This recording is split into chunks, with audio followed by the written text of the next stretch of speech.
నమస్తే, welcome to burning topic. రాజకీయాల్లో శాశ్వత శత్రువులు ఉండరు, శాశ్వత మిత్రువులు కూడా ఉండరు. కానీ ఒక శాశ్వతమైనటువంటి సూత్రం మాత్రం ఉంటూ ఉంటుంది. మారుతున్నటువంటి కాలానికి తగ్గట్టు మారకపోతే ఎంతటి మహావృక్షమైనా నేల కొరగక తప్పదు. ఒకప్పుడు మహారాష్ట్రను గడగడలాడించినటువంటి శివసేన ఇప్పుడు సొంత ఇంటిని కోల్పోయి వీధిన పడింది. మరోవైపు ఓటమి నేర్పినటువంటి పాఠంతో ఫినిక్స్ పక్షిలా ఎదిగారు ఆంధ్రప్రదేశ్ ముఖ్యమంత్రి చంద్రబాబు. ఇప్పుడు ఈయన దారిలోనే శివసేన బ్రదర్స్ ఫాలో అవుతున్నారు.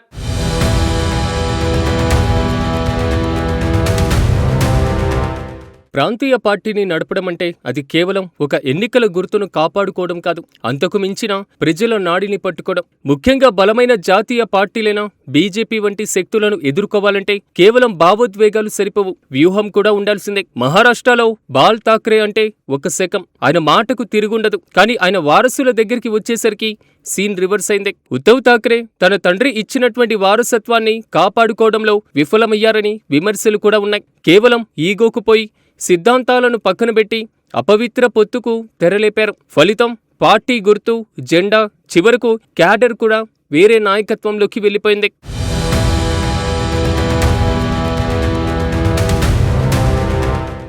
ఏ పార్టీకైనా ఏ నేతకైనా ఇబ్బందులు ఎదురు కావడం ఖాయం. అంతకు మించి తప్పులు చేయడం కూడా సర్వసాధారణం. రాజకీయ సమీకరణాలను బట్టి నిర్ణయాలు ఉంటాయి. ఒక్కోసారి అవి తప్పుడు విధానాలకు దారి తీయవచ్చు. అయితే ప్రతికూలతలు ఎదురైన వెంటనే వ్యూహం మార్చుకొని తప్పులు తెలుసుకొని సరిదిద్దుకోవాలి. ఈ విషయంలో మాత్రం చంద్రబాబు ఆలోచన ఆకట్టుకుంటుంది. ఎందుకంటే కాంగ్రెస్ పార్టీకి వ్యతిరేకంగా ఏర్పాటైంది తెలుగుదేశం పార్టీ. అటువంటి కాంగ్రెస్ పార్టీతో 2018లో తెలంగాణలో పొత్తు పెట్టుకున్నారు చంద్రబాబు. బీజేపీని వదులుకొని కాంగ్రెస్తో చేతులు కలిపారు. కానీ ప్రజలు దీనిని విశ్వసించలేదు. చంద్రబాబును దారుణంగా ఓడించారు 2019 ఎన్నికల్లో. అయితే బీజేపీని వదులుకొని తాను ఎంత తప్పు చేశానో గుర్తించారు చంద్రబాబు. వెంటనే దానిని సరిదిద్దుకొని బీజేపీతో పొత్తు పెట్టుకొని అధికారంలోకి రాగలిగారు.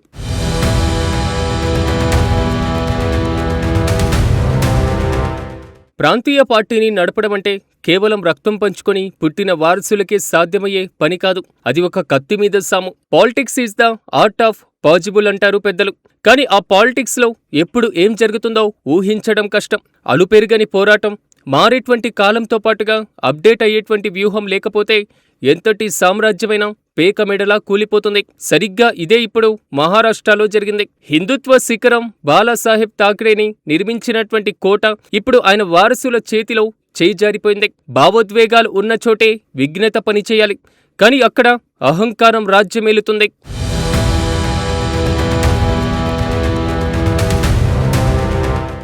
ఒకప్పుడు ముంబై గడ్డపైన ఆయన మాటే శాసనం. బాలాసాహెబ్ ఠాక్రే అంటే ఒక బ్రాండ్ ఉండేది. ప్రాంతీయ పార్టీని జాతీయ స్థాయిలో గుర్తించేలా చేసిన ఘనత ఆయనదే. ఆయన నడిపింది కేవలం ఒక రాజకీయ పార్టీని కాదు, ఒక సైన్యాన్ని. ఆయన సిద్ధాంతాలు, మరాఠా గర్వం ప్రజల యొక్క నరనరాల్లో జీర్ణించుకొని పోయాయి. బాలాసాహెబ్ హయాంలో కమాండ్ అండ్ కంట్రోల్ అంతా కూడా ఆయన చేతుల్లోనే ఉండేది. ఆయన మాటకు ఎదురు చెప్పేటువంటి ధైర్యం ఎవరికీ లేదు. కానీ కాలం ఎప్పుడూ ఒకేలా ఉండదు. నాయకత్వం మారినప్పుడు వ్యూహం కూడా మారాలి.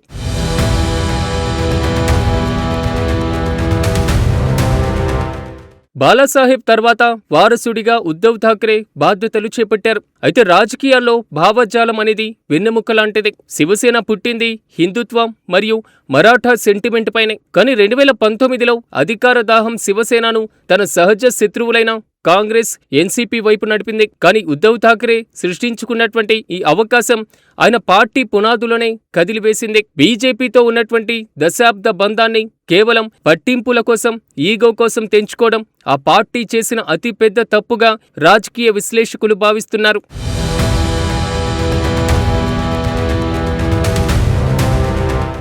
పార్టీ అంటే కేవలం కుటుంబం కాదు, క్షేత్రస్థాయిలో పనిచేసే కార్యకర్తలు, నాయకులు. ఉద్ధవ్ ఠాక్రే ముఖ్యమంత్రి అయ్యాక సాధారణ కార్యకర్తలకు ముఖ్యమంత్రికి మధ్య దూరం పెరిగింది. రాజకీయాల్లో మాత్రం distance makes the party weaker. Eknath Shinde వంటి గ్రౌండ్ లెవెల్ నాయకులు కూడా పార్టీలో జరుగుతున్న మార్పులను గమనించారు. హిందుత్వ సిద్ధాంతాలకు త్రిలోదకాలిచ్చి శత్రువులతో చేతులు కలపడాన్ని కార్యకర్తలు జీర్ణించుకోలేకపోయారు. నాయకత్వ బలహీనతే తిరుగుబాటుకు బీజం వేసింది.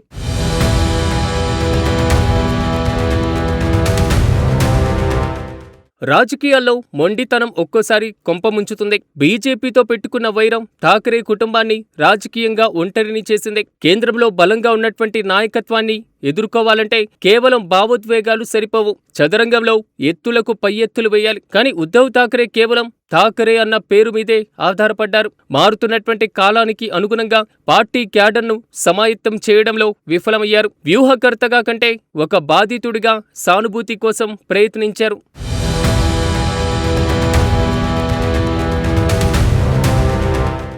చివరకు కథ ఎక్కడికి చేరిందంటే, ఏ పార్టీనైతే తన తండ్రి రక్తం ధారపోసి నిర్మించారో ఆ పార్టీ పేరును, గుర్తును కూడా ఠాకరే వారసులు కోల్పోవలసి వచ్చింది.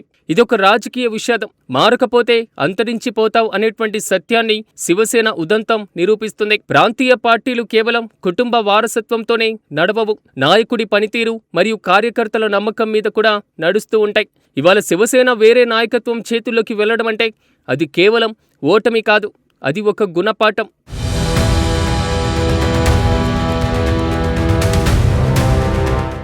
కాలంతో పాటుగా మారని పార్టీలు కూడా కనుమరుగవుతూ ఉంటాయి. చంద్రబాబు కూడా కాలానికి అనుగుణంగా తనను తాను మార్చుకున్నారు.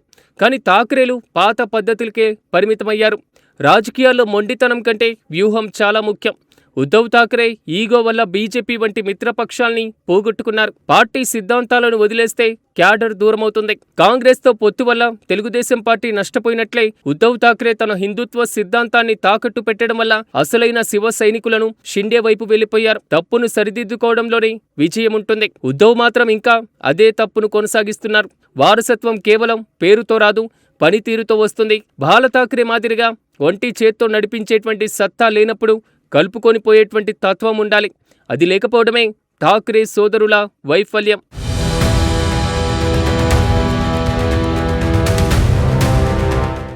రాజకీయాల్లో ఎవరు శాశ్వత విజేతలు కారు. కానీ ఓటమి నుంచి నేర్చుకున్నవారే మళ్లీ సింహాసనాన్ని అధిష్ఠిస్తారు. చంద్రబాబు చేసినటువంటి దిద్దుబాటు చర్యలు ఆయన్ను అధికారాన్నిస్తే, ఠాకరే సోదరులు పట్టింపులు వారిని చరిత్ర పుటల్లో వెనక్కి నెట్టేస్తుంది. అహంకారం కంటే ఆలోచనకు పెద్దపీట వేసినప్పుడే ప్రాంతీయ పార్టీలు మనుగడ సాగిస్తాయన్నది నగ్న సత్యం.